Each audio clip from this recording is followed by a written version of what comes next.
Alain, propos d'un Normand. Le bois sacré. Le bois sacré. Ces mots enferment un sentiment impérissable.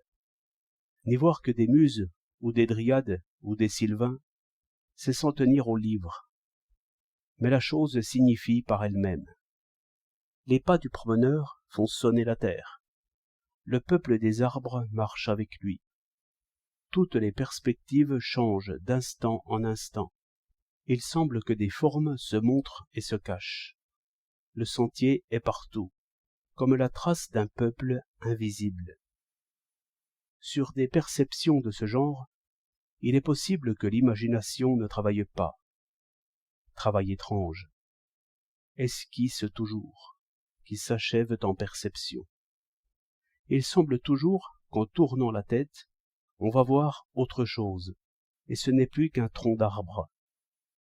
Ce jeu porte au mouvement brusque, et les mouvements brusques fouettent l'imagination, en même temps qu'ils font naître une petite peur entre les épaules.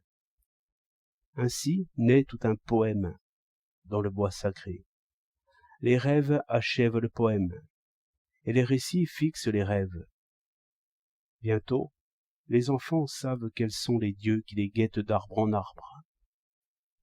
Qui a fait le tour de l'arbre? Quel est celui qui a chassé les dieux sylvestres?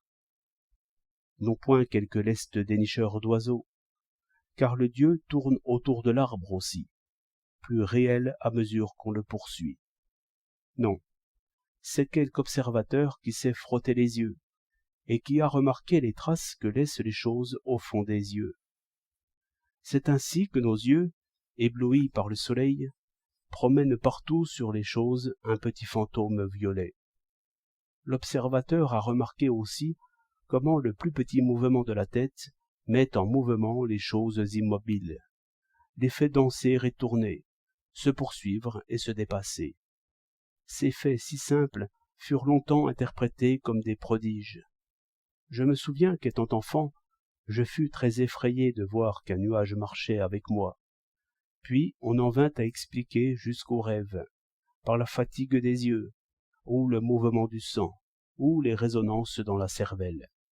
Ainsi, l'homme comprit pourquoi le peuple des dieux le suivait partout.